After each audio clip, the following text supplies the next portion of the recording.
A former detective lost everything the day someone else's crime was pinned on him, and he never thought his name would be cleared until the woman he pulled from a frozen lake turned out to be the one person with the power and the reason to fight for him. What neither of them knew that winter morning was that the truth buried years ago was about to surface, and it would nearly cost them both everything before it set them free. Before the story starts, if you enjoy stories about justice, quiet courage, and love that finds you when you least expect it, please take a second to like this video and subscribe to the channel. It truly helps us keep making these stories for you. Now stay with us until the end, because this one has a few turns you will not see coming. Dear friends, winter has always felt like a season of honesty to me. The way snow settles over everything rough and unfinished and makes it quiet for a while. That is the feeling I wanted to give Tyler in this story. A man who had been buried under other people's lies for years and who finally got to stand in the open again. This is Winter Vale, and this is his story. Tyler Monroe used to be one of the sharpest detectives on the Minneapolis police force, the kind of officer other cops called when a case did not add up. He had a memory for details and a stubborn refusal to let a file go cold. That reputation followed him for 8 years, right up until the night $250,000 vanished from an evidence locker during a drug case he was leading. The money disappeared without a trace, but somehow a portion of it turned up wedged behind the driver's seat of his own truck. Tyler swore he had never touched it, and the men who knew him best believed him. But belief was not evidence, and evidence was exactly what was missing. Internal affairs moved fast and quiet, and within 6 weeks his badge was gone, and his name was attached to a scandal he never created. The hearing itself had lasted less than 2 hours, though it felt to Tyler like it swallowed his entire career in that short span of time. He remembered sitting across the table from 3 men in gray suits, watching them slide photographs of the cash found in his truck across the table like the evidence spoke for itself. Detective Craig Bellamy, a colleague Tyler had trusted enough to cover his shifts more than once, sat 2 seats down and testified that Tyler had seemed unusually eager to handle that evidence alone, a small, careful lie that helped seal the case shut for good. He drove north that same month, back to Birch Lake, the small Minnesota town on the water where he had spent every childhood summer at his father's cabin. The town remembered him as a kid who used to net minnows off the dock, not as a disgraced cop, and for a while that was the only mercy he had left. He fixed up the cabin, bought a used boat, and told himself that ice fishing and odd carpentry jobs were enough of a life for a man nobody trusted anymore.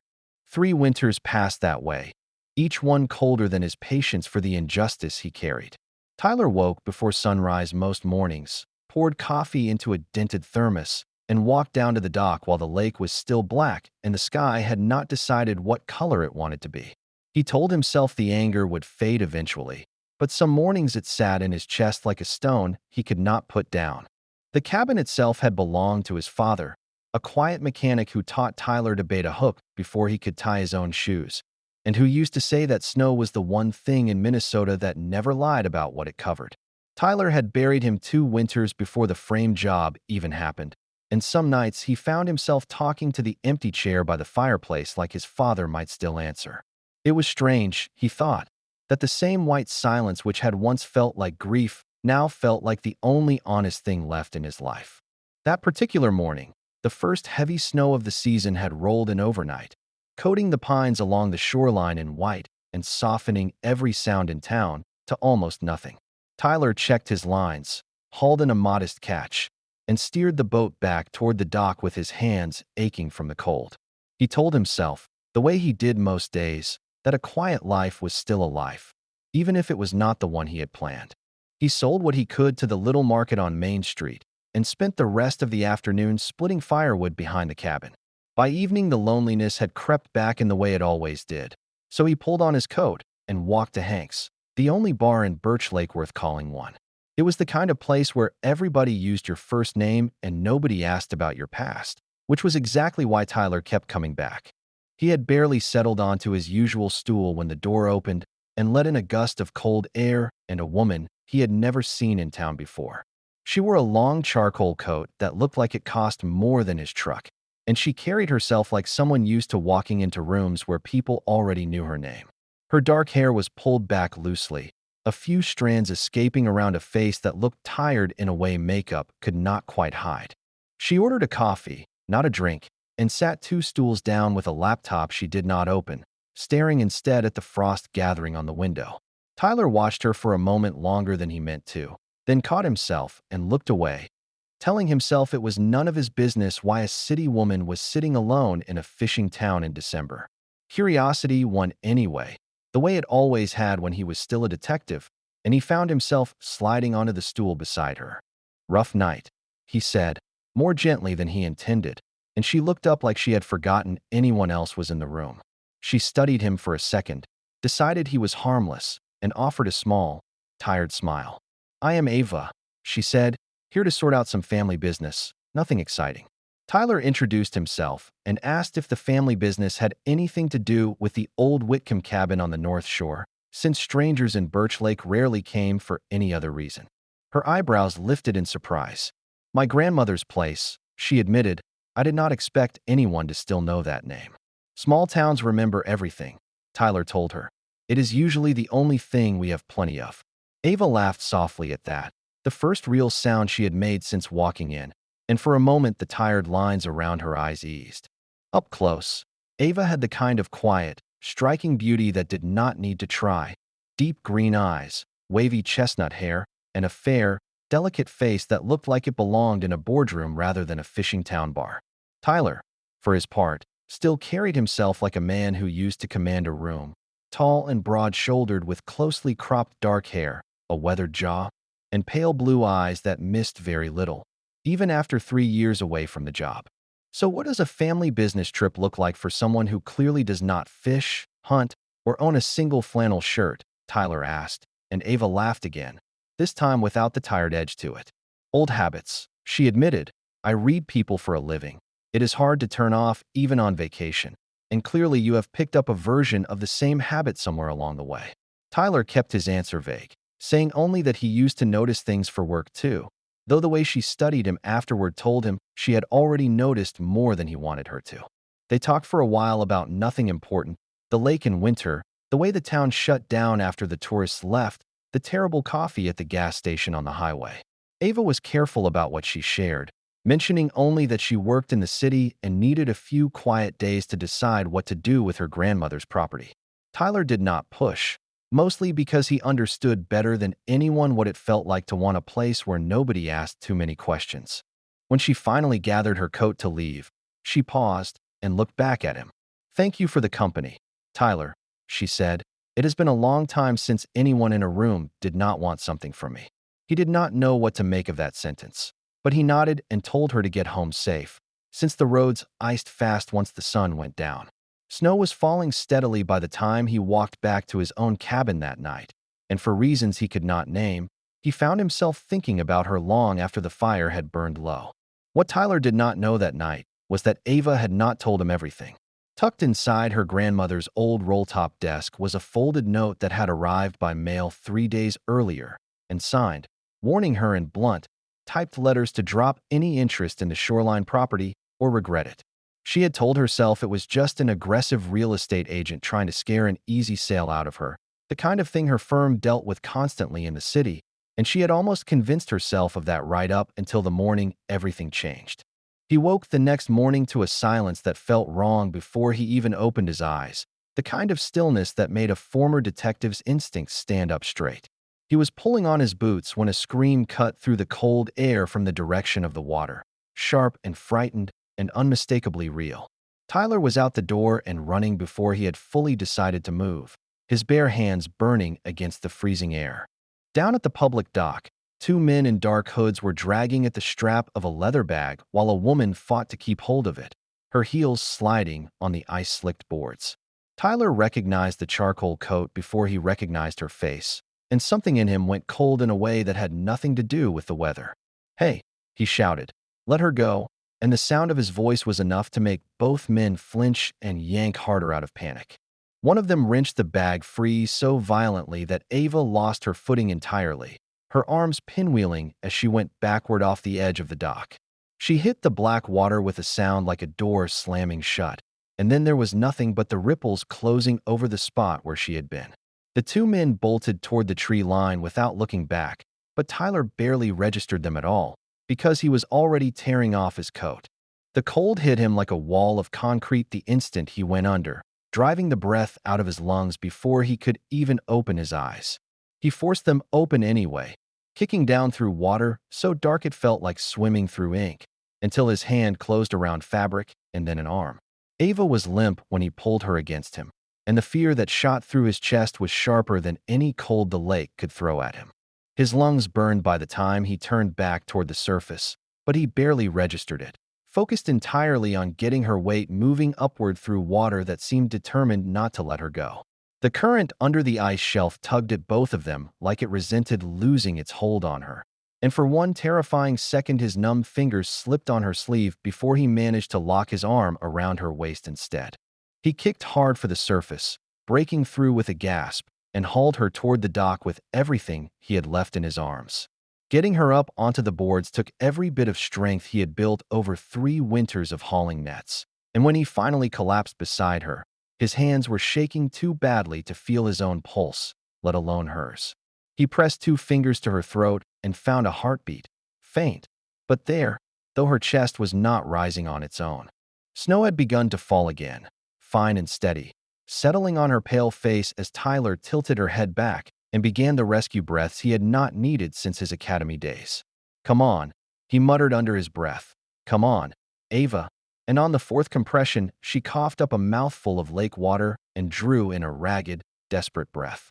Relief crashed through him so hard he nearly wept, but there was no time for that yet, not with her skin already turning the wrong shade of blue. He scooped her up and half ran, half stumbled the quarter-mile back to his cabin, kicking the door open and laying her as close to the fireplace as he dared. Her clothes were soaked through and freezing against her skin, and Tyler hesitated only a second before he understood he had no choice, working quickly and carefully to get her out of the wet layers and wrapped in every blanket he owned. He called 911 with hands that would not stop trembling, and the dispatcher's voice felt impossibly far away as he answered her questions and watched Ava's chest rise and fall. The ambulance arrived 20 minutes later, though it felt like an hour, and Tyler rode along without being asked, because nobody in that cabin was willing to argue with him about it. At Birch Lake General, a small hospital that mostly handled hunting accidents and heart scares, the staff moved Ava into a room fast while Tyler paced the hallway in a dry shirt someone had found for him. He kept replaying the moment she went off the dock, over and over, wondering what would have happened if he had woken up 30 seconds later. Dr. Miles Carter, who had treated half the town at one point or another, finally stepped out and found Tyler sitting with his head in his hands. "She is going to be fine, Tyler," the doctor said, "cold water shock, mild hypothermia, and a nasty bump on the head. But her body fought hard, and so did you." Tyler let out a breath he felt like he had been holding since the lake. "We will keep her overnight for observation," Miles added. "And honestly, if you had gotten to her even a couple minutes later, I do not think I would be telling you this." "And what about you?" the doctor asked, looking Tyler over more carefully. "You were in that water just as long as she was." Tyler waved him off, insisting he had warmed up fine on the walk back to the cabin.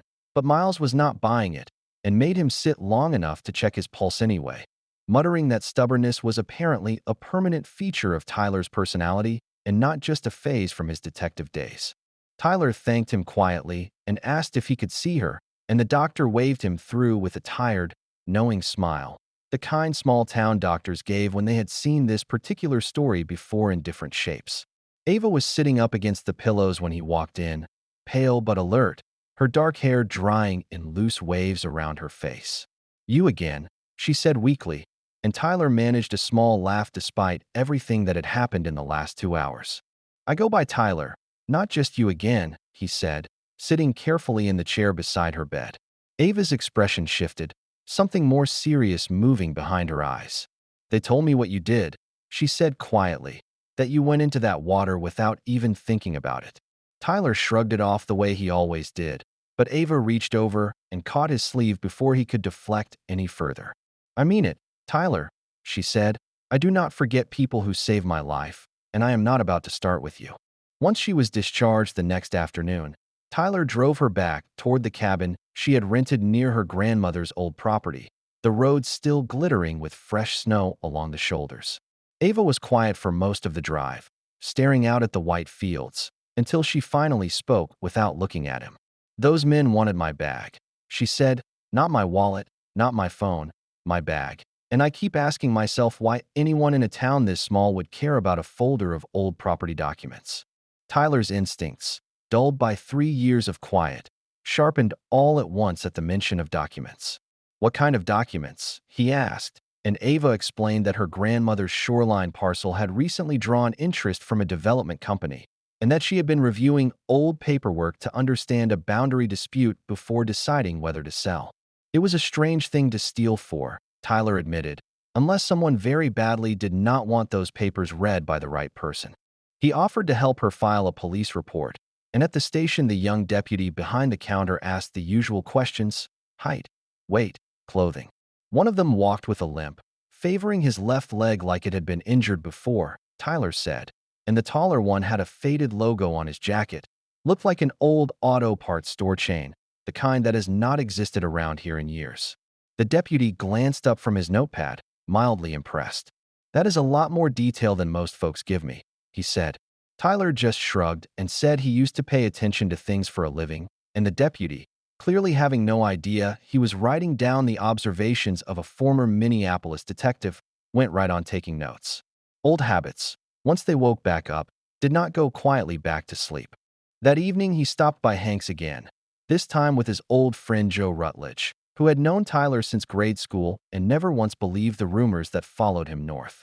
Joe had his own reasons for refusing to believe them, since a decade earlier a warehouse accident had nearly cost him his job until Tyler, then a young beat cop, spent an entire weekend combing through inventory logs to prove Joe had not been the one who left a forklift unsecured. Tyler never brought it up again after that, but Joe never forgot it either, and he had made a quiet promise to himself that whatever happened to Tyler down the road, he would not be the kind of friend who disappeared when things got hard. Joe mentioned that his cousin worked the gas station on the highway and had seen two men matching that description riding double on an old red snowmobile earlier that week. It was not much, but for a man who used to build entire cases out of less, it was more than enough of a thread to pull. The next morning, Tyler and Joe drove out to the trailhead where the snowmobile tracks usually crossed, and it did not take long before they spotted the machine itself parked outside a rundown hunting shack. One of the men bolted the second he saw Tyler's face through the trees, sprinting into the pines with a panic that told Tyler everything he needed to know about guilt. Tyler ran him down through knee-deep snow, tackling him just short of the tree line, and pinned him firmly enough to make a point without hurting him. "Talk," Tyler said, low and even, the tone he used to use in interview rooms, "and I will make sure the sheriff knows you cooperated." The young man, barely into his 20s and shaking from more than the cold, admitted they had been paid $2,000 in cash to grab a bag from a woman staying near the old Whitcomb land. No questions asked. When Tyler asked who had paid them, the answer made his stomach drop. A man who said he used to be a cop, the kid stammered, said his name was Bellamy. Tyler had not heard that name spoken aloud in 3 years. Not since Craig Bellamy had stood 2 desks over from his own and testified, with a straight face, that the missing evidence money had likely been mishandled by Tyler alone. He drove Ava straight from the sheriff's office to Hank's back room that evening and told her everything. The frame job, the ruined career, the name that had just resurfaced connected to the men who nearly drowned her. Ava listened without interrupting, her lawyer's mind visibly working behind careful, steady eyes. "I need to tell you something too," she said finally, and Tyler realized he had been so consumed by his own history that he had never once asked what Ava actually did for a living back in the city. "I am an attorney," she admitted.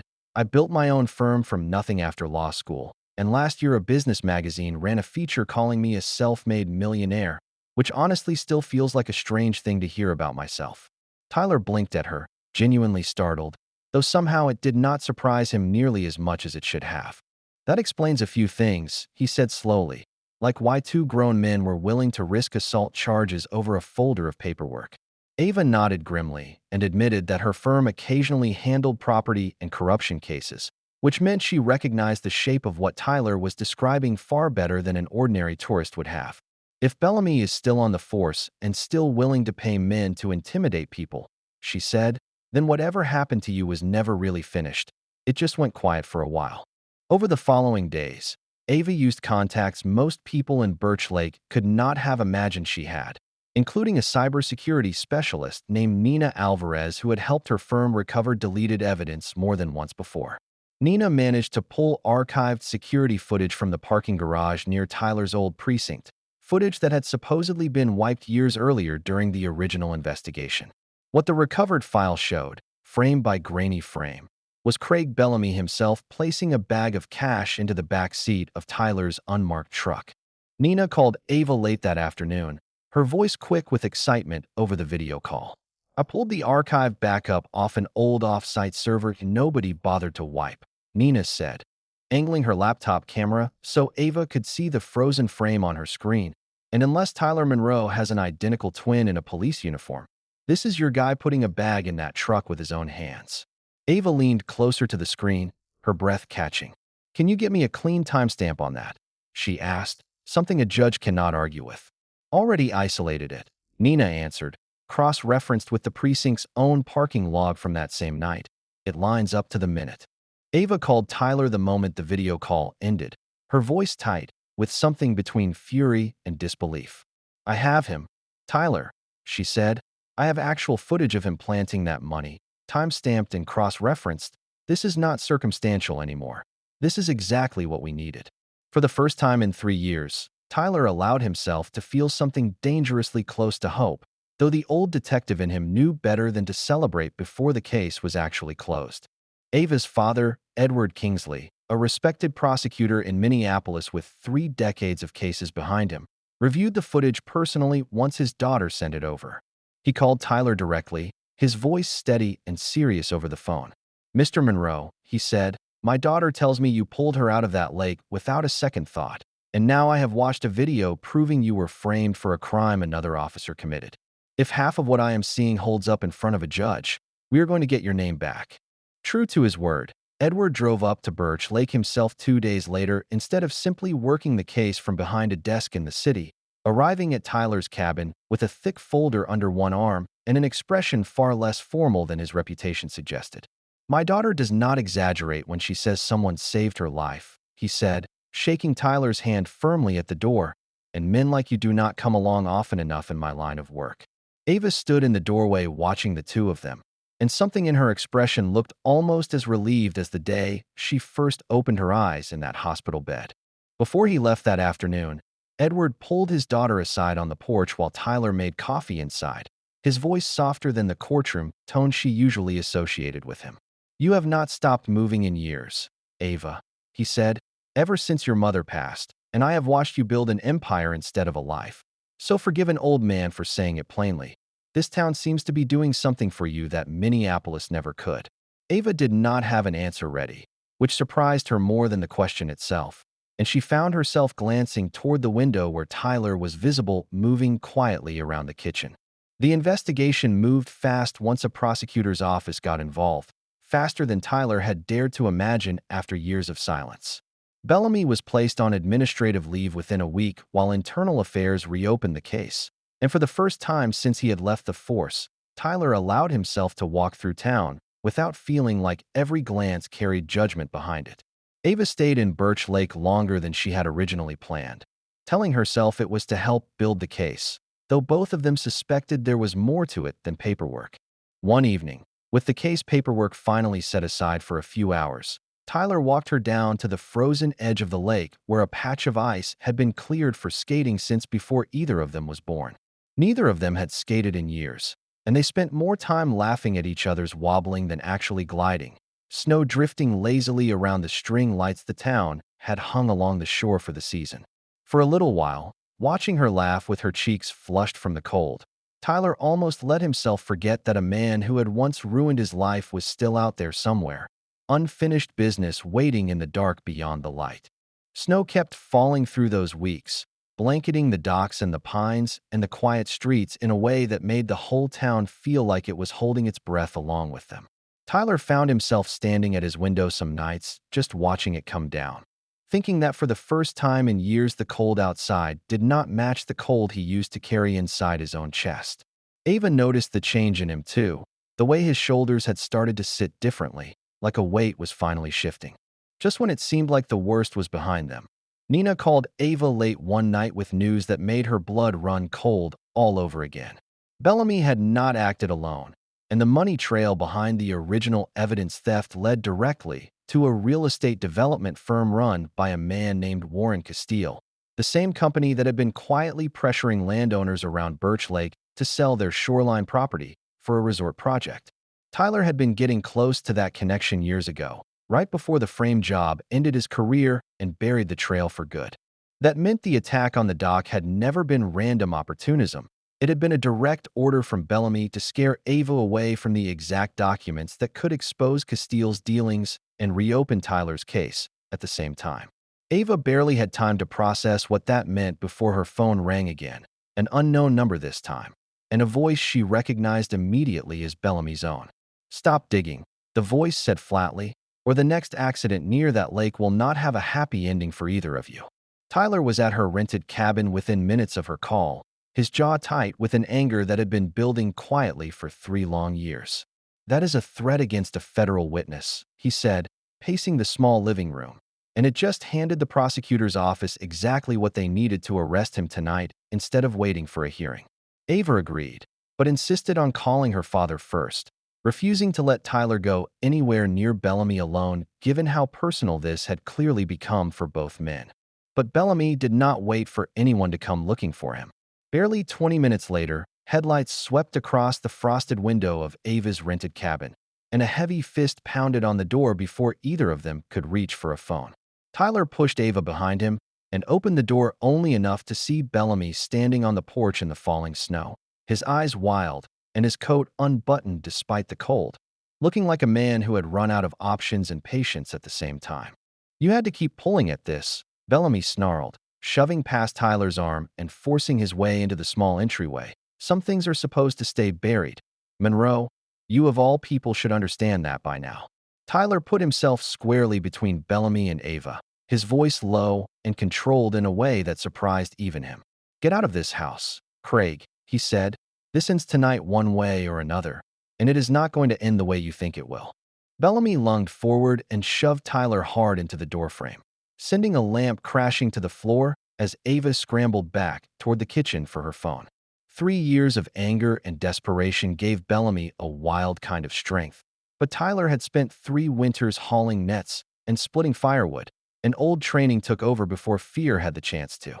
He caught Bellamy's wrist mid-swing, twisted it hard enough to drop him to one knee, and pinned him against the wall with an arm across his shoulders exactly the way the academy had taught him a decade earlier. "You ruined my career for money," Tyler said, his voice carrying clearly across the small room. "And then you came into her house tonight to finish the job, so at least have the nerve to say why." Bellamy's composure cracked completely, his breathing ragged against the wall. "Castile paid me more in 1 year than I made in 5 on the force," he spat. "And you were getting too close to the land deal. I did what I had to do, and I would have kept doing it if she had not started poking around." Ava's call brought sheriff's deputies and 2 agents from the State Investigative Bureau to the cabin within 11 minutes. Though to Tyler, still holding Bellamy pinned against the wall with his arms shaking from adrenaline, it felt considerably longer. When the deputies finally took Bellamy into custody, reading him his rights on the same porch where he had pounded on the door only minutes earlier, Tyler let his arms drop and allowed his breathing to slow. Ava came to stand beside him in the doorway, her hands still trembling slightly as she watched the cruiser lights bounce blue and red off the snow. "It is really over," she finally said quietly, and Tyler nodded, though something in his chest still felt too raw to trust completely yet. The following weeks brought a flood of developments that left Tyler's head spinning more than the lake water ever had.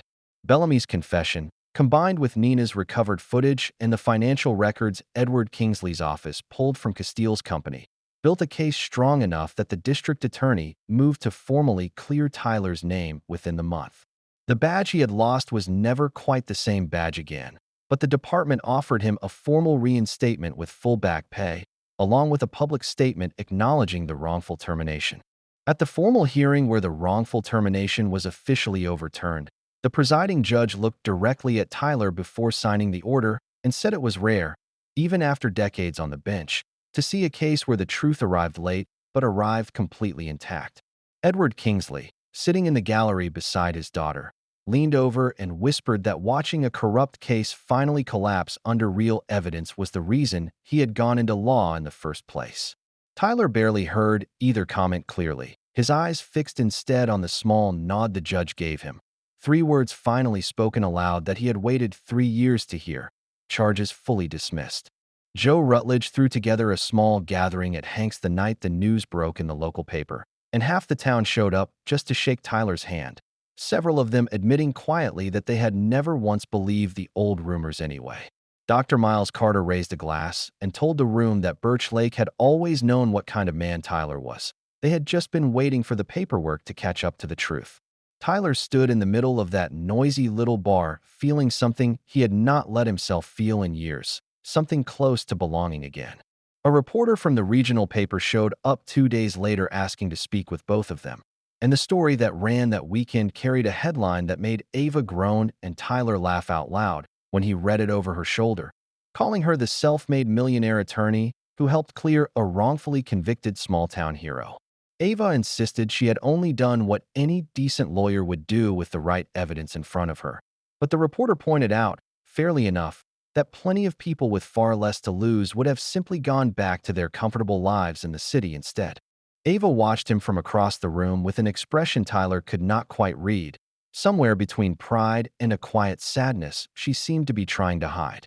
Later that night, walking her back to the cabin under a sky finally clear of clouds, he asked her directly what was wrong, since something had clearly been sitting behind her eyes all evening.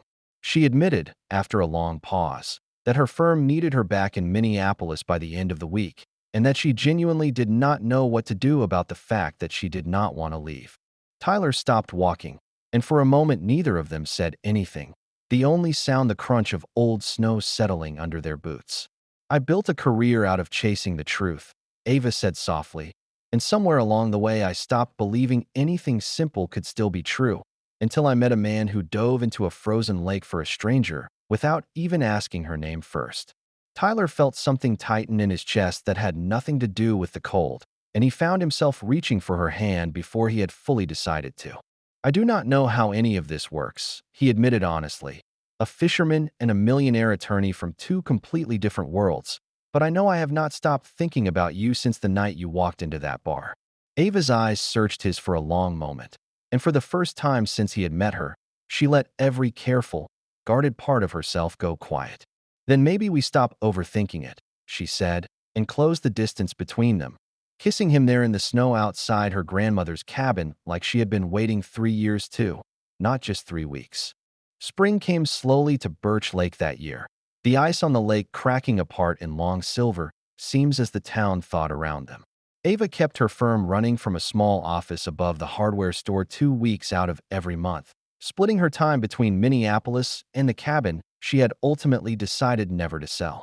Her grandmother's shoreline stayed exactly as it had always been, protected now by a legal fight Ava herself had led against Castile's company, a fight that ended with the land placed under a permanent conservation easement.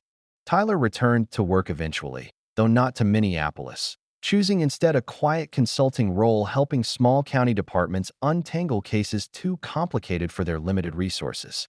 It kept him close to the lake, close to Joe and Miles and the life he had rebuilt from almost nothing, and close to Ava, who had become less of a surprising stranger and more of the steadiest thing in his life.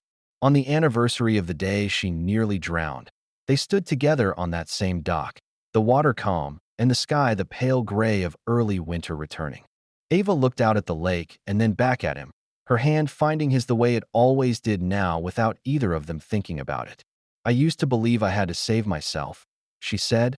"That was the whole plan. Work hard enough that nobody could ever hurt you again." Tyler squeezed her hand and looked out at the water that had nearly taken her from him. "Funny thing about being saved," he said quietly, "sometimes it goes both ways."